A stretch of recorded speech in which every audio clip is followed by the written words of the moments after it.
जिज्ञासा है। गुरु बहनों का कहना है कि दीदी हम लोगों ने दीदी नीलम आनंद जी को तो देखा नहीं है।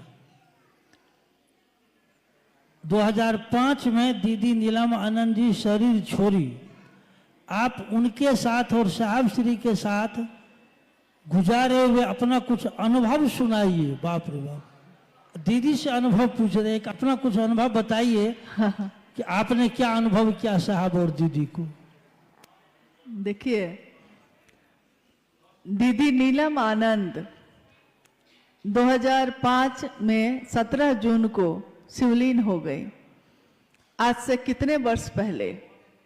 साहब 4 सितंबर 2022 को शिवलीन हो गए और आज भी दीदी और साहब हम लोगों के साथ उसी तरह है, जरा भी कम नहीं हुआ है। रफ्तार और बढ़ गई है, नजदीकी और बढ़ गई है।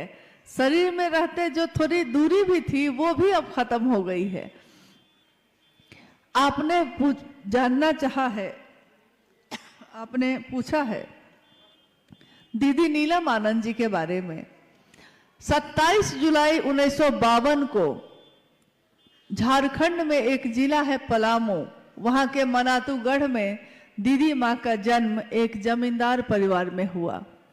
महुआर जगदीश्वर जीत सिंह की बेटी एक राज परिवार जैसा जीवन वो जी रही थी और जब उनका बचपन अब यौवन की तरफ गया तो उनकी शादी हुई साहब हैदरानंद जी से 22 मई सन 1972 को। 22 मई सन 1972 में साहब और दीदी जीवन संगिनी बने मनातूगढ़ में। और ये वो समय था जब साहब शमशान साधना किया करते थे।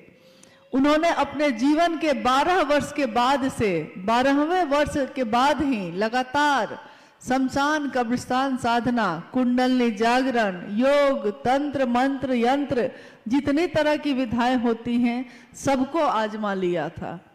परंतु जब उनका विवाह हुआ मां नीलम आनंद से, तो मां ने देखा कि मेरे पति एक तरफ साहब कानून की पढ़ाई कर रहे थे और एक तरफ वो शमशान साधना कर रहे थे। तुलना नहीं है, विसंगतियों में संगति की स्थापना करते हैं शिव। इसी तरह उनके जीवन को भी देखते हैं हम लोग तो अनमिल आखर जैसा